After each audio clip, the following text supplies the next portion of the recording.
Hey, everybody, this is Casey on Wall to Wall Country right here on Penn's Peak Radio. And very fun day we've had so far. Listened to some great music, whether it was classic country or some new stuff out there. You know, we're very excited always to have a specialty guest in the show. During the Wall to Wall Country Show. Been doing it for over a year now and really have enjoyed speaking to people from all over the place. And today is no exception to that. We're very excited to have on board a guy who's been putting out some brand spanking new music. And we're going to hear something that was just released a little bit later on in the interview as well. You might not even have heard it yet. It's so spanking new. But let's first get to the guy and find out a little bit about him. And I'm very excited to have on board and on the show today, Mr. Codie Prevost. How are you, Codie? I'm doing great, Casey. Thanks so much for having me on the show today. How are you? I am good. And, it's just so much fun to talk to people from all over the place and learn a little bit about where they're from and things like that. So why don't you give us a little bit of a background? I've read your bio, and people can do that as well. But it's always nice when you give us your kind of vision of how you got started, where you hail from, how you got started, because I know your story is a bit interesting if I understand the bio a little bit. Give us a little background, Codie. Tell us a little bit about Codie Prevost and where you hail from and how you got into country music. For sure, Casey. Well, I grew up in Saskatchewan, Canada, in a little town called Archerville. And the town had about 300 people. My mom owned a small town bar there, and my dad farmed. And so basically that's where I come from. And when I was about 14 years old, I started playing guitar and started teaching myself how to play. My mom played a few chords all the time, and I was always influenced by watching her and how she could entertain people with just her voice and the guitar. And I just thought, if I could do that with my life one day, that's what I'd love to do. So I went downstairs to my bedroom and I taught myself to play the guitar. And next thing you know, I was entering talent contests and writing songs. When I was about 16, I started doing that. And then I graduated from high school and I wanted to pursue music. I just wasn't sure how I was going to be able to do this because it's not every day someone from my small town went into a music career. Uh-huh. And so basically I kept entering talent contests, and I met a guy named Al LeBlanc, and we started working together, started writing songs. At least once a month we'd get together, write songs, and record. And next thing I knew, I had asked him if he'd be interested in booking me some shows.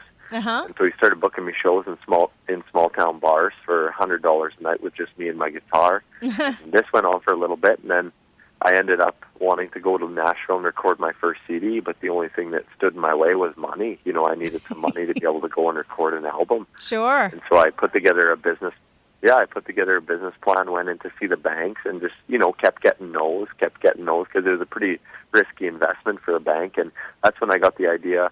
Me and Al sat down, and he said, why don't you go in and check out Community Futures, which is a group that gives small business loans to rural businesses to keep rural business alive. And so I went in to see them, showed them the business plan. They invited me back a week later and told me to bring in my guitar and play some songs, and I did that. And weeks after that, I got a phone call saying I was approved for a small business loan, which then enabled me to travel to Nashville and record my first CD, The Road Ahead. So kind of a long story, but it's definitely been a experience of a lifetime. Well, yeah, I mean, that's definitely an interesting thing. And it's kind of one of the things that you said that was very interesting to me was you made your business plan. So you kind of have the money mind behind it. So you understand the business. You can manage your own, quote unquote finances and stuff like that. And I think that's very smart on your part for the business that you are getting into, because you want to make sure that you're not getting taken advantage of, and I think unfortunately that might happen once in a while if you're not paying attention to the finance end of the business as well. Am I correct? Well, and that happens in every business, Casey, if you're not aware of what's happening. And, one of the coolest things I found, though, was as soon as I started making a business plan and writing things down, that's when, all these goals and things that I'd set started to come true. I had goals on that sheet, like do a music video, release a single, be on tour with bigger bands, win awards. And I had all these things on this goal sheet. And at the time, like I was playing bars for $100 a night, nothing a night. And it was just, I just loved doing it. And, as soon as I started writing things down on paper, that's when things really started to happen. Let me ask you a quick question. Now, somewhere a little bit in the back end a little bit, I noticed that when you guys were playing back when you had your first band with some friends and you were doing that, you were doing mostly like punk music, like Goldfinger and Green Day. How did the switch happen to the country side of things? I might have missed it when you were talking, but give that explanation a little bit. So I had a really close uncle of mine who loved country music, and he always played country music. He passed away suddenly, and I had been working road country. We had the rock and roll band going in high school, and it was great, and me and a couple more friends. But I had to go to Calgary to attend my uncle's funeral, and I had saved up this money, and I was planning on buying a new electric guitar. But that day when I went in the music store, something happened, and I ended up walking into the acoustic guitar room, and I seen this one guitar, and I tried it, and I just one strum, that's all it took, and I bought that acoustic guitar. And when I got home from that trip to Calgary, I sat down and I learned Folsom Prison Blues, and ever since then, I've never turned back, and it's just been the best decision I've ever made in my life to switch to country. Nice. So the man in black is the one who persuaded you to turn to country, huh? He has that kind of power, even from his grave. Yeah, no, for sure. He's got quite an influence on a lot of artists, and I'll never forget my mom when we were growing up. At Christmas time, she'd be decorating and cooking, and she'd always have Johnny Cash, Loretta Lynn, all those classic country artists on the record player in our house. That's neat. That's neat. And it's nice because that helps you, even at a young age, get exposed to not just country music, but music in general, because I think music is such a powerful tool in so many different ways. And you guys, the artists who are producing it and getting it out there, it always seems, all my artists say, it touches people, and you want to write stuff that touches people, and you want to perform where, people maybe like shut the doors on life for a little while and enjoy a couple of hours of just, and am I right? Do you find that with your music? For sure. It's definitely a universal language. Like, I find if you have a guitar, you're never stranded. You just pull it out and start playing, and before you know it, people just come to the music. And for me, that's what it's always been about is, the people who come to the shows, the people who are surrounding you, the people who are singing along, the people who are interacting. And, it's just a really good way, I find, to bring people together. Yeah, and I think, when you're, especially if you're either, you're writing your own stuff and stuff, do you find when you write your music, you're drawing from, personal experiences most of the time, or is it, are you writing those fun, silly country songs? Like, I know you have the one song out that's been out for a little bit, and it's called Someday. Like, where do you pull your inspiration from? Well, I get it for a little bit from everywhere, but a lot of it is from personal experience. But as a songwriter, the biggest reward is when somebody else connects with that experience, who has been through the same thing, and it's just, Someday was actually a song I wrote with a good friend of mine, Adam Wheeler, and we sat down one day, and I started playing this melody on the guitar, and before we knew it, we were humming, and it was written in about an hour. And I'll never forget, when I first wrote it, it was like, oh, this is really a song about finding hope through some sort of difficult time in life. And then when we were getting ready to shoot the music video, we had come up with the concept of domestic violence. And you know what? It's just been such a powerful experience. The messages and the emails that have been coming in since we released that video on YouTube, it's had over 300,000 views, and just it's so devastating to see how big that problem is out there. But you don't even realize that until you do something like that, and then you see how big of a problem it actually is. So, yeah, and, it's one of those things where I think a lot of artists, what ends up happening is they find causes that affect them, that touch their heart, that, really like, what, they're like, okay, we need to do something about this. And I'm looking at your calendar on your website, and one of the things that I noticed on here, and at first I didn't exactly know what to expect when I clicked on it, but now that I'm reading it, and I think it's an interesting thing to talk about, you have on here, you did something called Men with Cats Calendar? Yeah. So that's pretty cool. I grew up on a farm my whole life, so we always had animals. We had cats, we had dogs. And sometimes, I guess, when you grow up in the country, you don't really realize that some things are a problem. And when I was asked to do this year, I jumped at the opportunity because I didn't know how many animals were homeless out there, but it's a devastating high number. And so this calendar raises funds to keep that program alive, where people rescue cats off the street and bring them into their homes. And it's just a really incredible thing. Another thing we did, over the past couple of years is with the Canadian Red Cross, myself and another musician, Stephen McGuire, we've been doing a tour called Imagine No Bullying. And so I grew up, went to school in a small town, and, bullying was always an issue in every town. It's just, I don't think people realized it at the time, but every time you turn on the news now, it just seems like there's another case of a youth taking their life, and it's just, that just breaks my heart, and it was just, it would love to do something, and my friend asked me if I'd want to do this tour with him, and we've just been going into high schools across our province and going into schools and chatting with kids and bringing the Red Cross with us, and it's been such a powerful thing that it's these moments that change your life, and it's just it's bigger than you. Yeah. And I think, it's everywhere. I mean, you hear about it also here in the United States, and how, and I think they're really they've recognized it. The best part about it is the first step is to recognize that there's a problem, And I think teachers, administrations of schools, the universities even, especially not even just the physical stuff that goes on, maybe in the school hallways, but even with the internet bullying and things like the Facebook bullying and all that kind of stuff. Bullying is bullying no matter how it's done. But the fact of the matter is the fact that it's being recognized. And then it brings people like you in who can have the power to encompass, like the Red Cross, and say, hey, listen, let's do something about this. Let's help make a statement, here or there, no matter what country it is, and help get light to it so people can recognize it and stand. The big thing is other kids are afraid to say something probably most times because they don't want to be then the victim. You know what I mean? Right. And that's what it really is, Casey. It's about creating awareness and making people aware that, this is a problem in your community. Right. And like I said before, growing up on the farm, I didn't realize that there was that problem out there with animals and how many homeless animals. So if you don't even know there's a problem, how can you help out in some way? Right, definitely. Now, going back to the calendar thing, it's SCAT, Street Rescue Calendar people. That is, what is it? Street Rescue Calendar. Yeah, and the program's called SCAT. Right.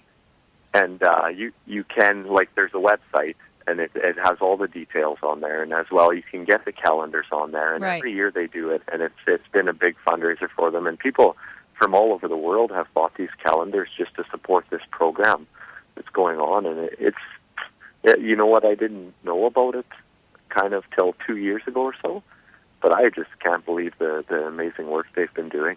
Yeah, and so do you know some of the other gentlemen that are in the calendar? Because it just really says Men with Cats calendar, but it doesn't actually identify, at least what I'm looking at, doesn't I? Is there some other artists or other people that that are in the calendar?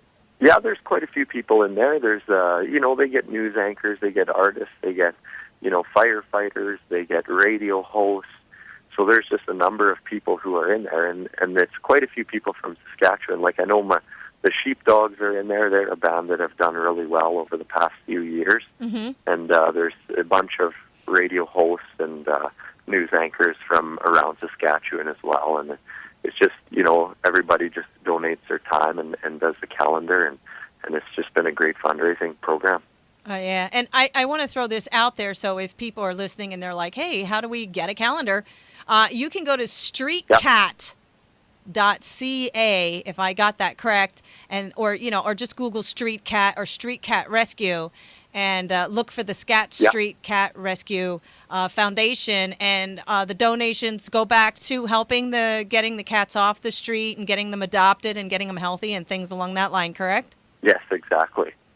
And this is a neat website on here. It has all kinds of great stuff on here. I mean, it even has ways that you can adopt a cat, you can foster some cats, you can contact them, you can buy the calendar on here, and it gives a lot of great information about the calendar and where the funds go. And that's always nice when you know for a fact that, the money that is being raised is being turned around and used for the cause of the foundation in the first place. For sure it is. And yeah, they're open to, they're open to finding help for more people bringing in animals, and because it's just, the number is such a high number that they just need more and more people to become people who take in the pets to their home till they can find a permanent home for them. Yeah, and it's the Facebook page is interesting too because it's a little easier to read. It's facebook.com/Men with Cats calendar. And on there, you can also get the information on how to buy a calendar and then find out some of the other things that these folks do to support, animals and things like that. And there's a lot of neat little articles in here, and it's just really a cool thing to check it out. So you guys need to check out this calendar, Men with Cats calendar. You can find them on Facebook, and if you can find it on Facebook, you can find the contact information for these guys, and that's really cool that you do that. I mean, when I first read Men with Cats, I was like, "Ooh, what's that all about?" But you got to think twice about a title like that. The street, it's a great program. Yeah, the Street Cat Rescue Foundation in Saskatchewan. That's just pretty darn cool, and the fact that you donated a little bit of your time and stuff like that. That's really neat. And it's good that you have those causes, just like the bullying cause. It's nice that you can, help out in those areas. And I think what it also does is it helps make you real for your fan base, too, that you're willing to step up to the plate and do some things. And it's a great way for people to go, wow, he's really down to earth and he's cool and he's got this neat thing going on. And I want to be a part of that, too. So, I think it's cool. For sure, Casey. But, one of the biggest things in life is about giving. Giving your time. If you don't have a lot of money or you can still give your time and help so many people. Sure. And you can donate, or you can, there's so many ways to help. And I think sometimes maybe it's hard to know that when you're in some positions in your life, but it's just, you just know that you can always help out. There's always, if it's with your time or financially or however you want to do it, but it's just, life is really about giving, and it makes it worth living. Sure. And I think what happens is I think the whole pay it forward idea is something that, can really be encouraged too for the folks that may not be in such a happy or good place or whatever you want to call it. Somebody steps up to the plate, helps them out a little bit, and I think the most important thing is for them then to turn around and pay it forward. And that's that's really cool when people are like, hey, one of the things that happen and happens here every once in a while, I've participated in, and it may be small nonetheless, but I don't know if you heard some of the things here in the United States where you go through a drive-through, right, and you pay for your food or you pay for your coffee or whatever it is, right, and then maybe you give the person an extra $5 and you say, hey, this is going to pay for the guy behind me. And, you pull up and somebody gave you $5. So the money you had to pay for your food can go to the guy behind them. Maybe it's a car full of, a single mom with a couple of kids who's barely making it. And she just wants to give some, fun food for her kids for one night. And you've just given her an extra $5 to give the kids some French fries. You know what I mean? Yeah, no, exactly. And that's happening more and more in Canada as well. Is it? That's really cool. That's really cool. Which is awesome to see. Yeah. Let's get back to your music for just a second, because I really want to play that the one song, the Someday song for people, because you kind of touched on that. That's how this whole part of the conversation got started about that song. Give a little bit more in depth of it, and then I think what we're going to do is we're going to play it for our audience. Codie, tell us about that song, Someday. Well, Someday, it's a song off my latest album called All Kinds of Crazy. The album's entitled. And when I was writing this one, I sat down in Nashville one morning with a good friend of mine, Adam Wheeler, and we wrote a song. We wrote a song that morning, and then we went out for dinner, and we came back. And it's not very common that I'll get two songs down in one day. And like I said earlier, I started playing this melody on the guitar, and I had it in my recorder for quite a while. And Adam started humming some lyrics to it, and it was only an hour later we had this song on the paper. Yeah. And I just knew that it was going to be a track on the album because it just had turned out so awesome. And sometimes those ones that just flow out of you are the ones that, make the best tunes. And when we went into the studio and got it laid down, it was just, the producer really took a neat direction with it, and the feel of it was just incredible.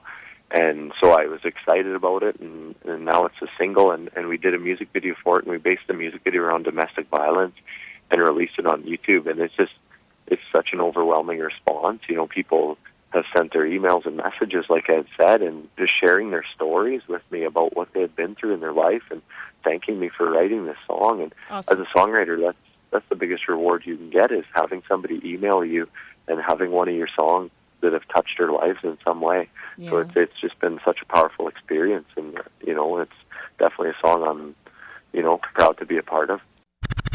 And there you go. That was Someday by Codie Prevost. And definitely, it's one of those heartstring songs, one of those songs that if you really, really sit and listen to the words, you might get a little bit more emotion than what you would have, like the first time you heard it, right, Codie? It's like when you're listening to it the second time and now you know what it means. It's like, wow. And that's why it's so powerful. Yeah, that's the cool thing about songwriting, is before you actually know the story behind the song, the coolest thing is everybody has their own perception of that song. Sure. So they could have a whole different meaning than the artist has, which Yeah. I think is awesome, because it might affect their life way differently than it was intended when it was written.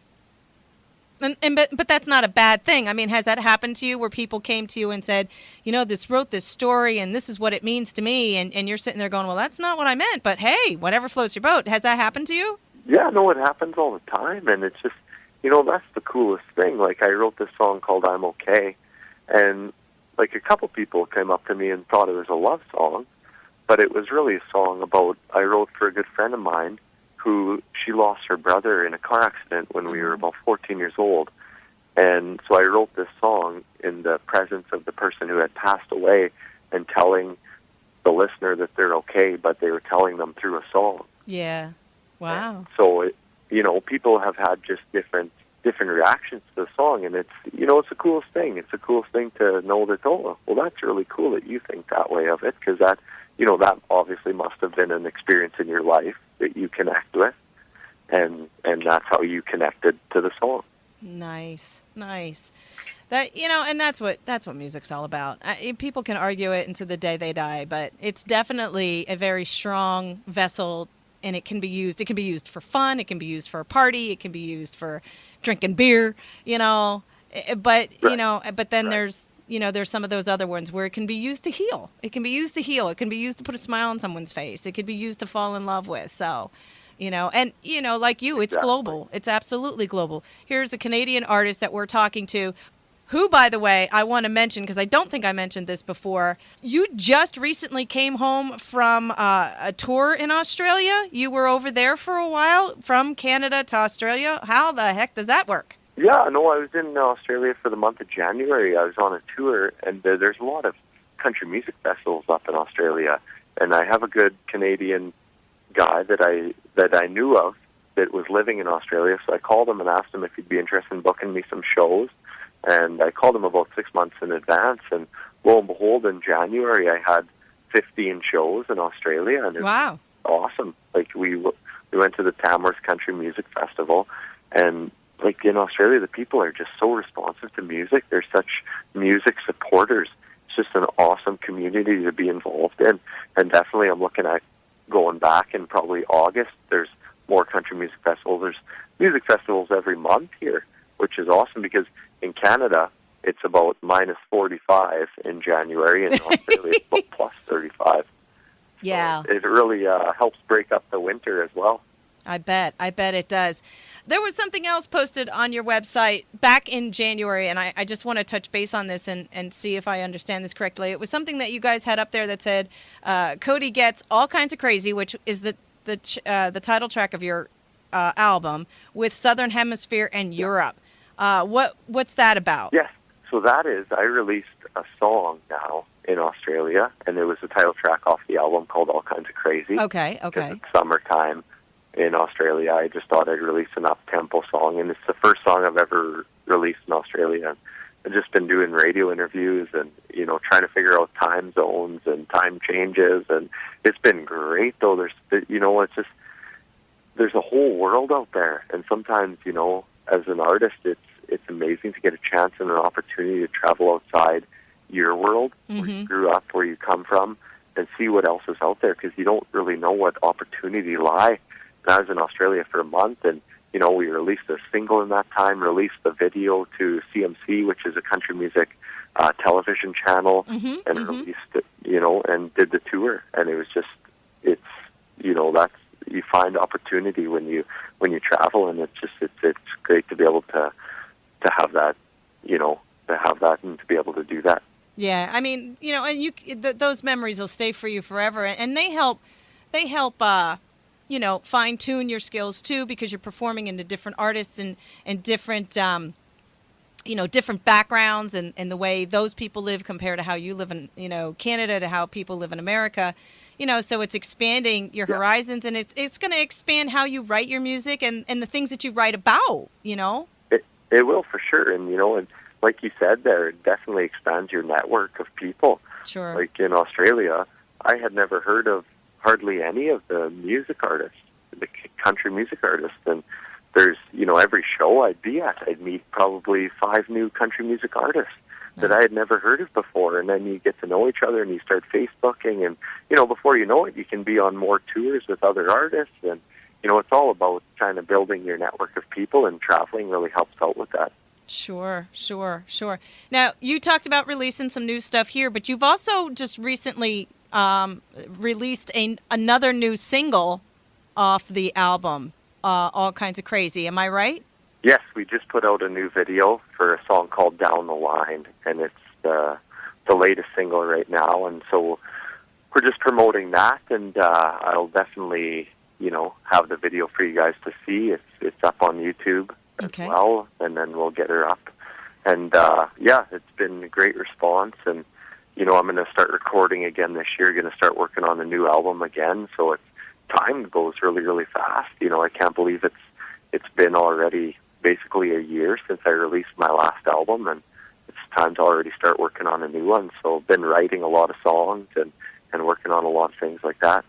Well, we're gonna not take another quick break, but I want people to hear the Down the Line song if they haven't heard it yet. And like you said, you just recently released this, so they might not have heard it yet. So this might be an exclusive here on Penns Peak Radio. Did you write this one too? You want to give us a little background feel for this one, Down the Line? No, I didn't write this one, but when I first heard it, just if you can listen to the melody and the lyrics, it's really a powerful song. We based the music video around giving a child up for adoption. There's a big decision this lady has to make in her life, and it's another powerful video, and we were hoping that people just would connect with it and want to get it out there and share it with their friends, and it's just definitely, it turned out incredible.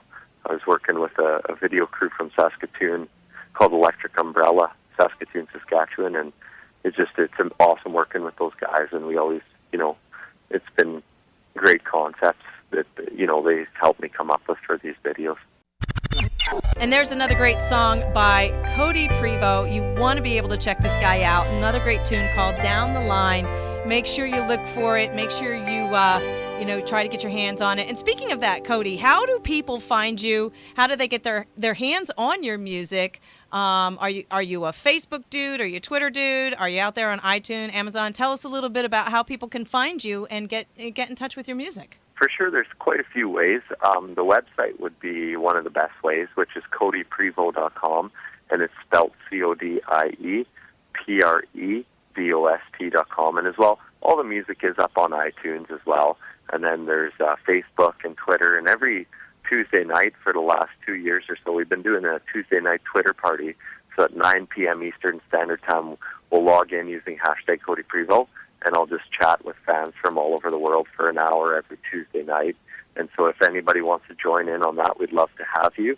And as well, if you want to see the videos, you can see them all on YouTube. They're all up there. So this has been great, Casey. Wow. Well, that's awesome. And I'll make sure that we remind everybody about that near the end of the show. I always like to do a little recap of my artists, but that's Tuesday nights at 9 o'clock. What time frame is that? 9 p.m. Eastern Standard Time. We'll do the Twitter party every Tuesday night.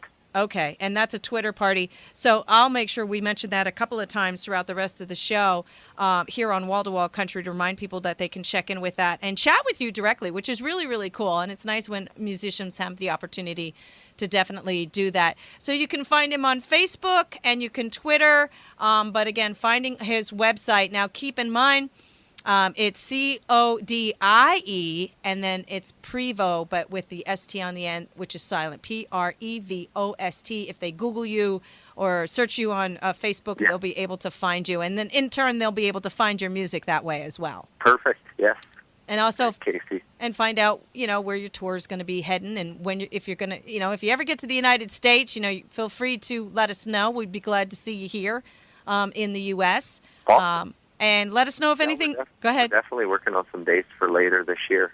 Awesome. Well, we'd love to see you if you end up in Pennsylvania, so keep us in mind. But, also keep in mind that if you've got another great announcement going up, you got some more album information, or, you're going to be doing something really big again, feel free to get back in touch with me, and we'll have you back on the show in a couple of months with, like, a recap of what's new with Codie. That sounds great, Casey. All right. Well, listen, it's been a fun pleasure having you on the show today. We're going to look for more good stuff coming the way, as you talked about some new music on the way and things like that. Look for Codie Prevost. Listen for his music someday and also down the line. Very excited to have him on board. Hey, we wish you all the best. Good luck with everything. Stay in touch, my friend, and we appreciate you being on the Wall to Wall Country Show today. I will. Thanks again, Casey. All right. Take care, sir. Awesome. Thank you for doing this. All right. No problem. See ya. Bye. Bye.